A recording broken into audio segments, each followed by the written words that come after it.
Most robot mowers still have compromises. Some rely on perimeter wires buried around the garden, others rely heavily on satellite positioning and need a clear view of the sky to work properly. But this is Mammotion's new flagship model, the LUBA 3 all-wheel drive. It uses what Mammotion call tri-fusion positioning, which combines net RTK, AI vision and 360 degrees LiDAR. And that means it can navigate in places that a traditional typical robot lawnmower would struggle with. So rather than testing it on an easy lawn, I've brought it to a property that has several mowing areas, steep slopes, mature trees, restricted charging areas and even a river that runs next to it. Normally, a charging position like this would be almost impossible for a robot lawnmower that relies heavily on satellite positioning. Today we're going to find out whether the LUBA 3 can genuinely handle a real-world difficult property. And if it can work here, it can pretty much work anywhere. Assembly is pretty minimal. The side guards and the bumper need fitting. Then it's simply a case of charging it, pairing it with the app and updating some firmware.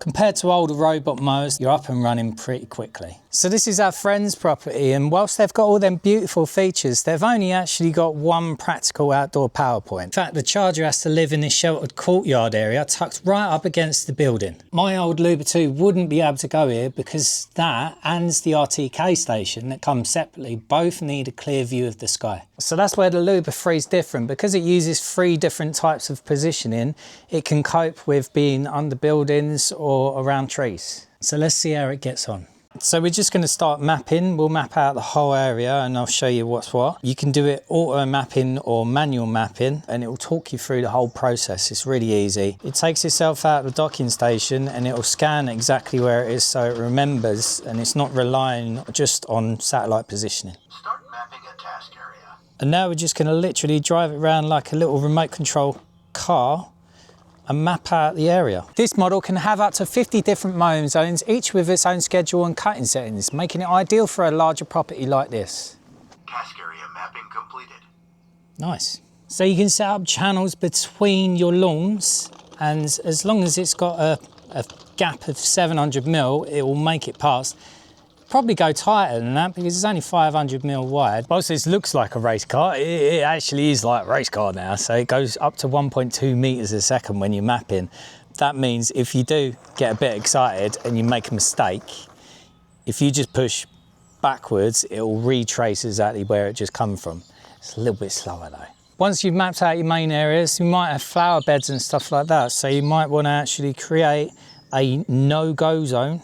You can either draw it on the actual map or you can create it manually, which means you just drive it round whatever bit you don't want it to go. No-go zone mapping completed. And once you've finished mapping the whole area, if you need to make any adjustments in the future, you can just do that.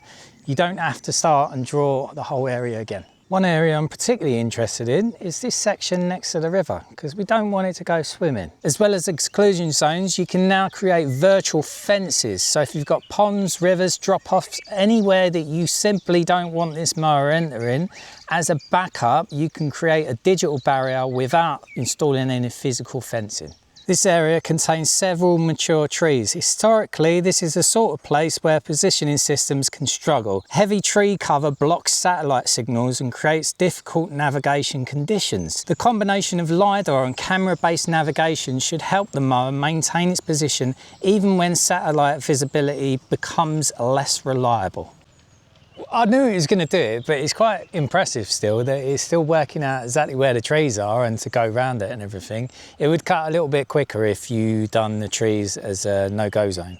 But, I mean, it handles it fine. On the little map, it covers everything. I've set up quite a large area there.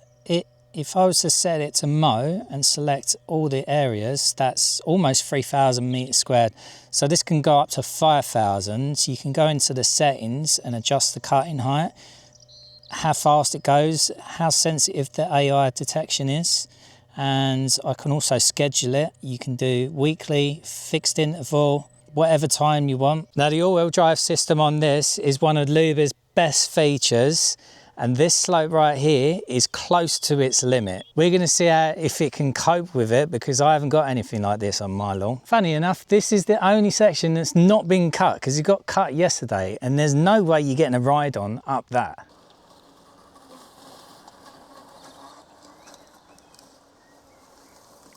Time for the truth, the whole truth and nothing but the truth. Well, it done pretty well. It did struggle a little bit.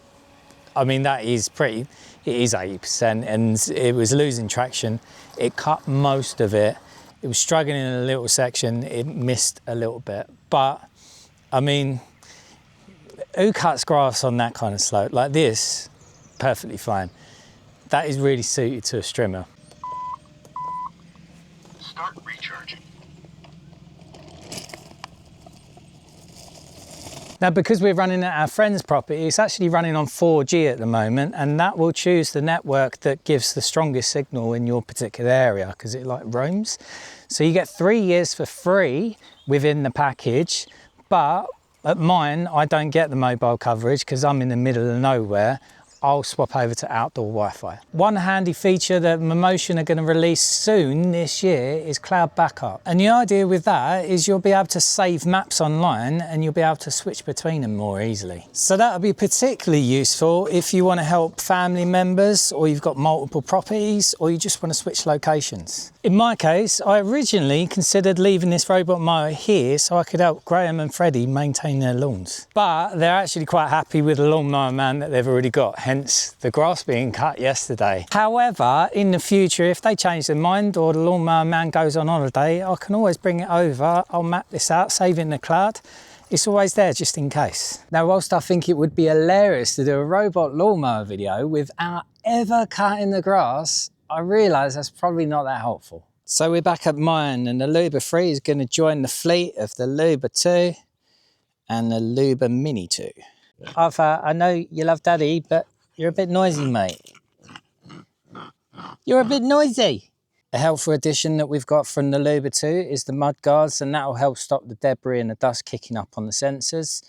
And the cutting deck, we're still at 400mm wide, but this time we've got 6 blades instead of the 4, and you've got different disc design. The cutting height is between 70 and 25, so I'm going to cut this on 25. I've already mapped this out. I might map this out later and cut that. And we don't need to worry about little Maggie because the sensors can see her and she won't get run over. So it's done the perimeter and now it's cutting that way. And I'm pretty sure I asked it to cut that way. I know that was my mistake. You can see the stripes going that way now. That's a nice cut. It's got a bit of stripage. It has missed one section where Arthur decided to block its path, so it's missed that. I would like to see it go back and dry again at least once, but it's just one of them things. So this is before and this is after.